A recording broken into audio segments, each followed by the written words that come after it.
What's up everybody, Mikey here again with another video on my Vewlix F cabinet.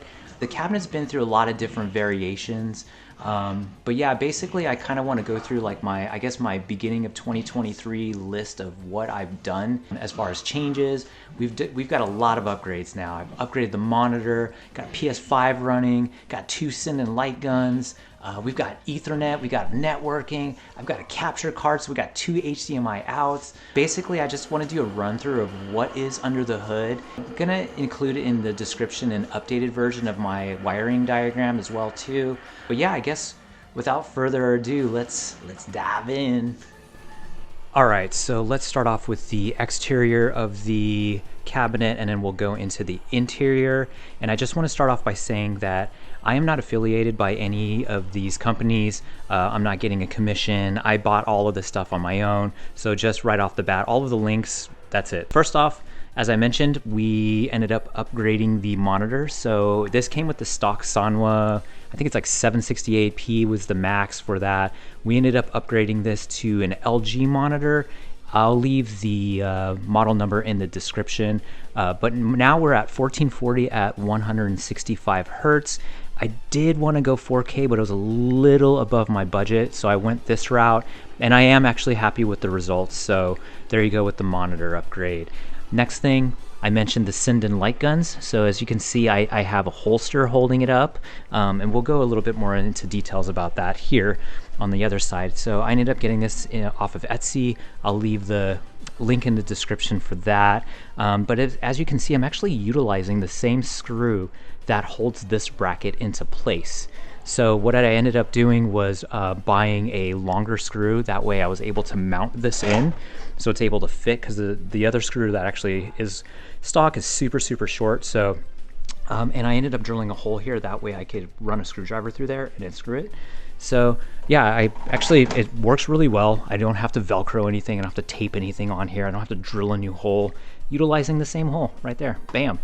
The other thing that I mentioned is we are running dual HDMI out. So now I could do any sort of like video capture, live streaming, yeah, and this is all in real time. So, you know, I hit a button here and you'll see, boom, boom, boom. Maybe a little bit of lag, but yeah, but you could edit that later. I guess we could go to the bottom. Pretty much, if you see my last video, there's a lot of the stuff that I still have in here, as far as like the lights, and I ended up upgrading the KVM switch. So I have a KVM, and that's how I'm able to switch through my consoles. I ended up upgrading this one so that it's able to export 1440. So yeah, I'll leave that in the description as well. And I ended up updating the audio extractor, because the other one that I had was not able to export 1440 as well. So yeah, big upgrades there. Yep, we've got the Steam Deck now, we've got the Raspberry Pi still, we've got the Nintendo Switch, and then down here I actually have all of my joysticks. They're all on charging stations, so if I want to play, you know, those type of games, I have all of those here. As I mentioned before, PS5 now. Obviously, I didn't put the PS5 inside of this machine because it's a giant spaceship and it just doesn't fit in here. And I mean, it does. I've seen some people do it, but I've also read that it's not a good idea to have your PS5 in an enclosed space. It needs air.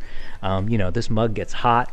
So yeah, I just kept it exterior, and you know, it's easy access for me to take the discs out and push you know, power or whatever, and bam, I'm just set for that. So for the Steam Deck, I just want to mention that I am running Steam OS with that, but I'm also running a micro SD card where I am loading Batocera, so that way I could switch in between Steam or Batocera, and Batocera is what I'm going to be using the Sinden light guns with.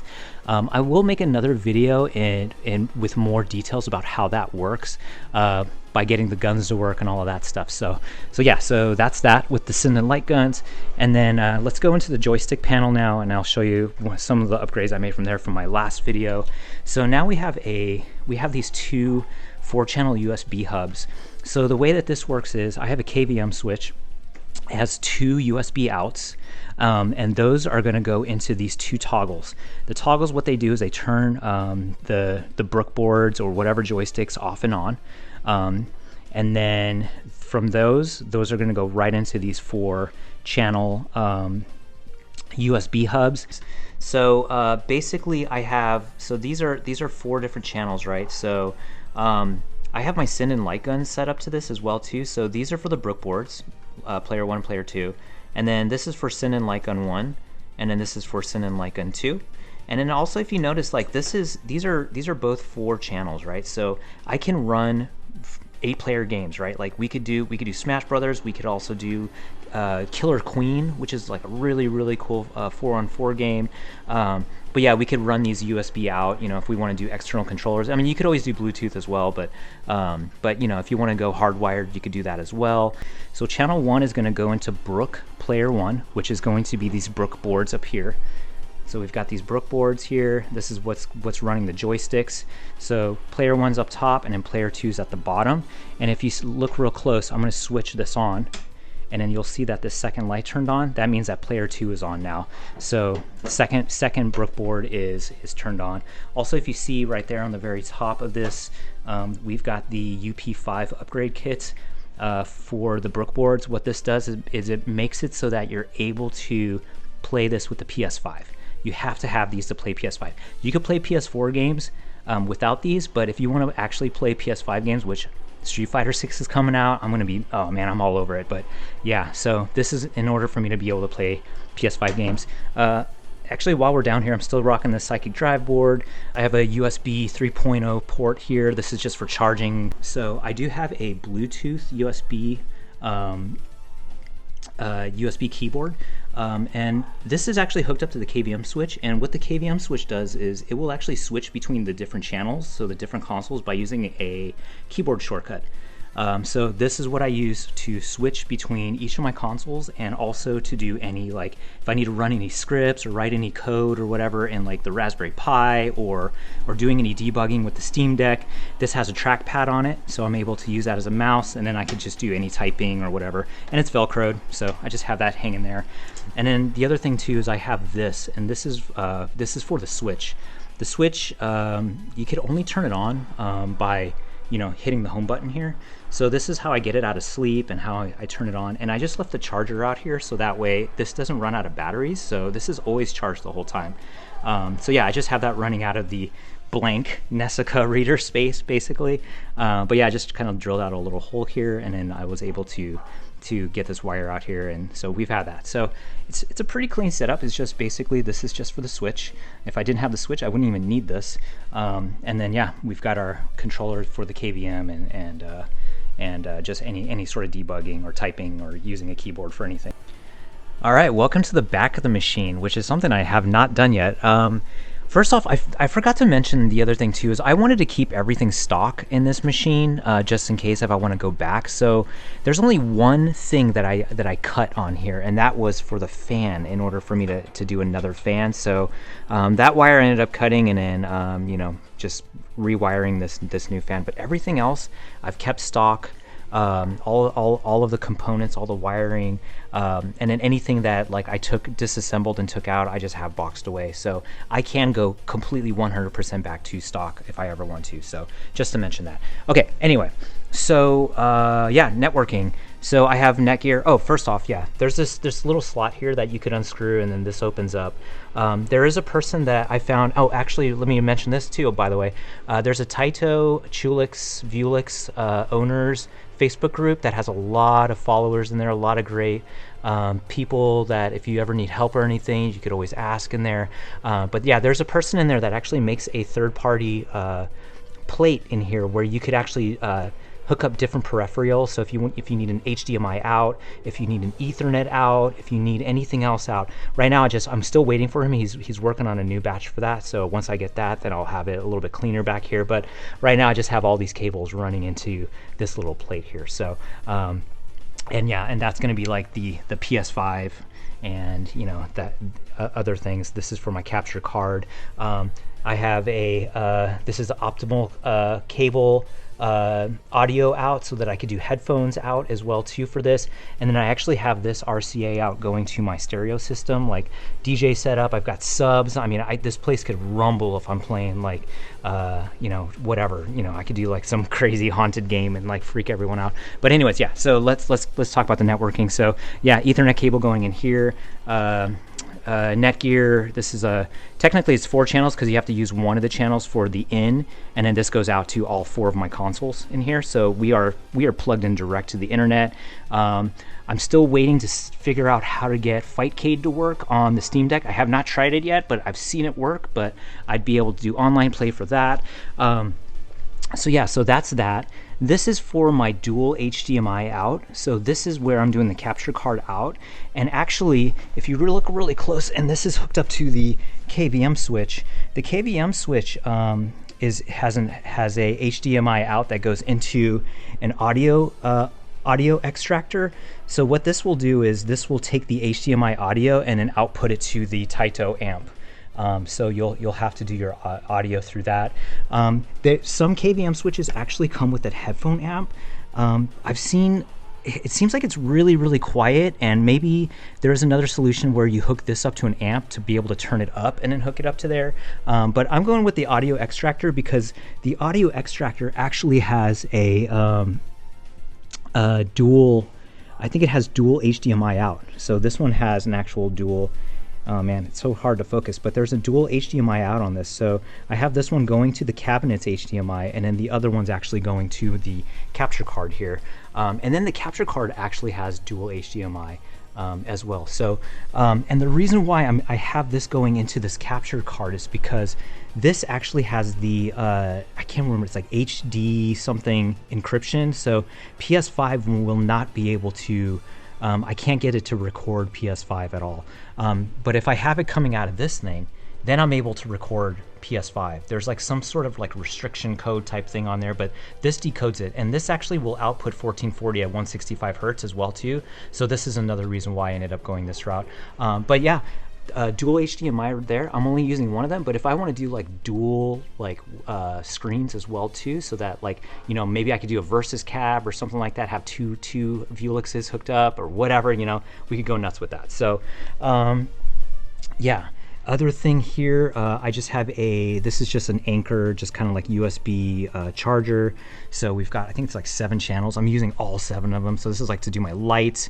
This is to power the KVM switch and the HDMI extractor. And then the other thing too, and I still haven't found a solution for this, but for this KVM switch, there's a problem with the Nintendo Switch with it. The Nintendo Switch has been the bane of my existence with this whole cabinet all the time. Like I have to do the rocker switches with it in order to put the Brook boards and like put it in switch mode, all of this stuff, like total pain. Here's something. This thing actually does it does USB audio out on this thing. So I can't get the audio to come out of the extractor at all. So I have to actually do a splitter from this amp, which is two stereo ends that go into here, and one is actually coming out of a USB to headphone jack from the Switch.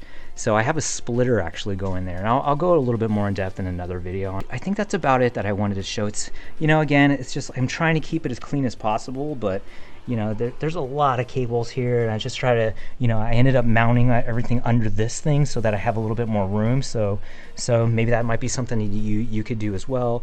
But yeah, other than that, I think that's about it. All right, so we're gonna take advantage of the capture card for the first time ever, and this is gonna be the end of the segment where I'm just gonna show how to just switch between all the consoles. We're gonna show everything working. So again, we're going to use this as our main. This is the main controller that's going to power everything. You know, this is the KVM switch, switching through the stuff.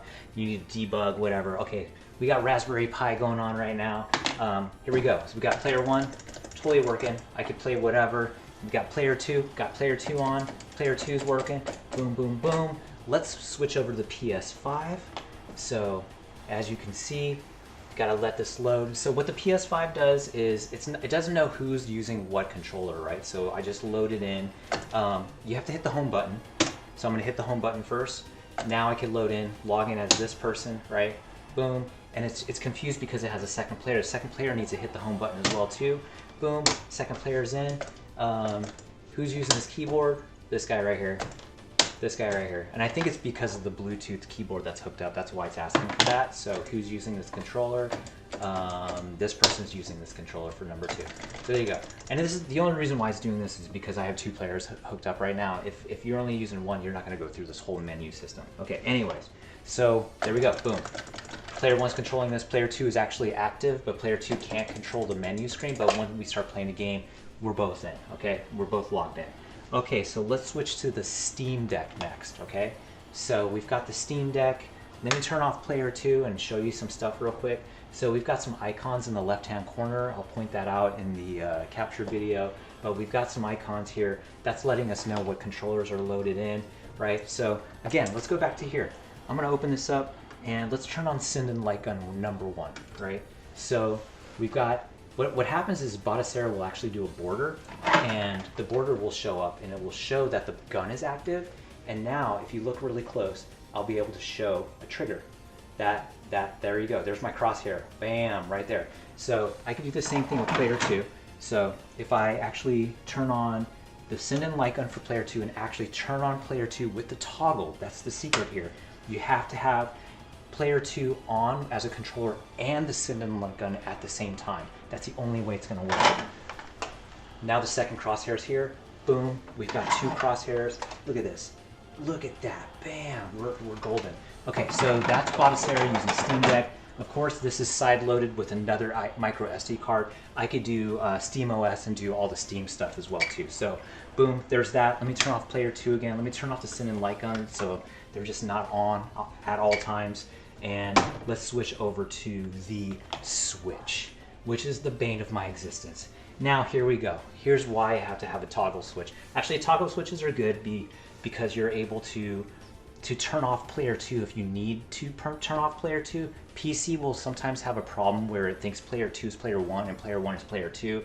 So usually when I go into PC, when I have this hooked up to a PC, turn on player 1, turn off player 2, have player 1 on, turn the PC on. It will only think that that is player 1, then turn on player 2, and then that second USB will be player 2 every single time. But anyways, here's the switch. Can't do anything. So I have to put it in switch mode, which that's with the Brook board. So turn it off, hold the button to put it in switch mode, turn it back on, hit the home button, and bam, we are in. That is all 4 consoles. There you go. Here's all the upgrades. We're at 1440p, 165 hertz, 120 for the PS5, got a capture card, we got it all. So I'm pretty happy with this setup right now. Yeah, again, I'm just waiting for that third-party hookup for the back to just make it a little bit cleaner. I like to have a clean cable setup,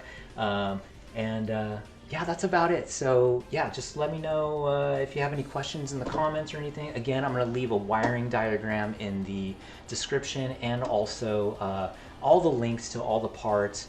And yeah, if this is something that you're interested in and want to hook up on your own cabinet, I mean, this could be used not just for Vewlix but also for other cabinets as well too. So, but yeah, that's about it. That's all I have, and yeah, just enjoy. Thank you.